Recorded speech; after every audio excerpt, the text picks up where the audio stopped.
আসেন এখন আমরা সলভ করবো হচ্ছে কুমিল্লা বোর্ড 2024 এর একটা কোশ্চেন। এই কোশ্চেনটাতে গটা যদিও চ্যাপ্টার 2 এর, ঘটা হচ্ছে চ্যাপ্টার 4 এর একটা অঙ্ক, বিভব শক্তি গতিশক্তির অঙ্ক। সো এটা আমরা পরে করবো, চ্যাপ্টার 4 যখন করবো। আপাতত আমরা গটাকে টার্গেট করবো। দেখেন কোশ্চেনটাকে বুঝেন কি বলেছে। এ বিন্দু থেকে আপনি একটা বলকে নিচের দিকে মুক্তভাবে উঠতে দিচ্ছেন, ক্লিয়ার? উঠতে দিলে তাদের এই যে এ থেকে ভূমি পর্যন্ত ডিস্টেন্স কত দেয়া আছে আমার কাছে? 15 মিটার ডিস্টেন্স দেয়া আছে। আপনাকে বলা আছে বস্তুটি কত বেগে ভূমিকে আঘাত করবে, কিন্তু উদ্দীপকে একটা কথা বলা আছে বস্তুটিকে কিভাবে পড়তে দেওয়া হয়েছে? মুক্তভাবে পড়তে দেওয়া হয়েছে। অর্থাৎ বস্তুটা যখন পড়বে তার উপর বাতাসের কোনো বাধা কি করতেছে না, কাজ করতেছে না, সে ফ্রি ফল করতেছে, ক্লিয়ার? তাহলে আমার বাতাসের যে বিপরীতমুখী বলটা আছে সেটা আমরা কাউন্ট করবো না, সিম্পলি পরন্ত বস্তুতে যেটা আমরা বেসিক্যালি করি। তো আমাদের গতে বলেছে কত বেগে ভূমিকে আঘাত করবে। আমরা যদি একটু চিত্রটা আঁকি, আমার এখান থেকে এদিক পর্যন্ত ডিস্টেন্স দেয়া আছে হচ্ছে, আমরা এটাকে ধরে নিচ্ছি আমাদের দেয়া আছে কত মিটার? 15 মিটার। 15 মিটার। আমরা এখান থেকে কি ফেলেছি? আমরা একটা বল উপর থেকে নিচের দিকে ফেলে দিয়েছি। তাহলে দেখেন এই গাড়িটার, এই বলটার ক্ষেত্রে আদিবেগ কত? 0 মিটার পার সেকেন্ড। আপনাকে কি জানতে বলেছে? ভি ইজ ইকুয়ালস টু আপনার কাছে জানতে চেয়েছে কত বেগে আঘাত করবে। এই যে ভূমিতে আঘাত করবে, এই ভূমিতে আঘাত করার সময় সে কত মিটার ডিস্টেন্স অতিক্রম করবে ভাই? 15 মিটার, তাই না?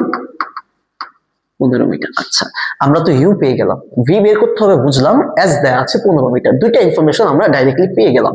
আরেকটা ইনফরমেশন লাগবে, সেটা কি? পরন্ত বস্তুর জন্য দুনিয়া যদি অস্তিত্ব চলেও যায়, তাও জি এর মান কত? 9.8 metre per second square, clear? তাহলে এখান থেকে আমি কি বের করতে পারি?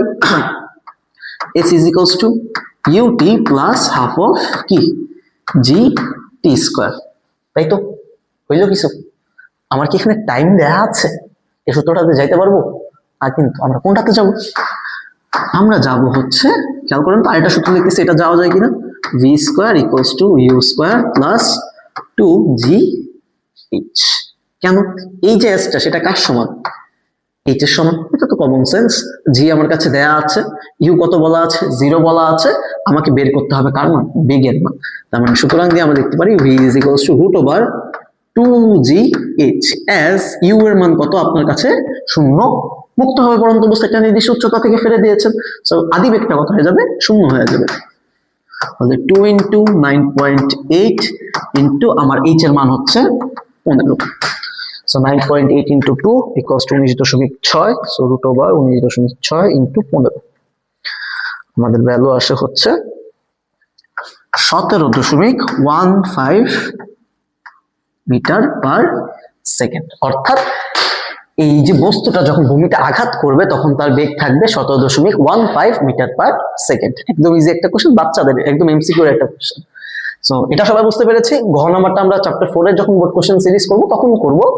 সো আশা করি এই ভিডিওতে দেখার কোনো প্রবলেম নেই। দেখা হবে নেক্সট কোনো ভিডিওতে।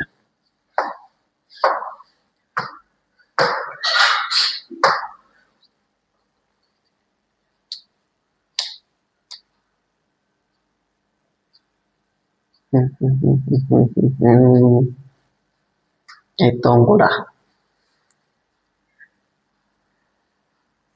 অফকোর্স তুই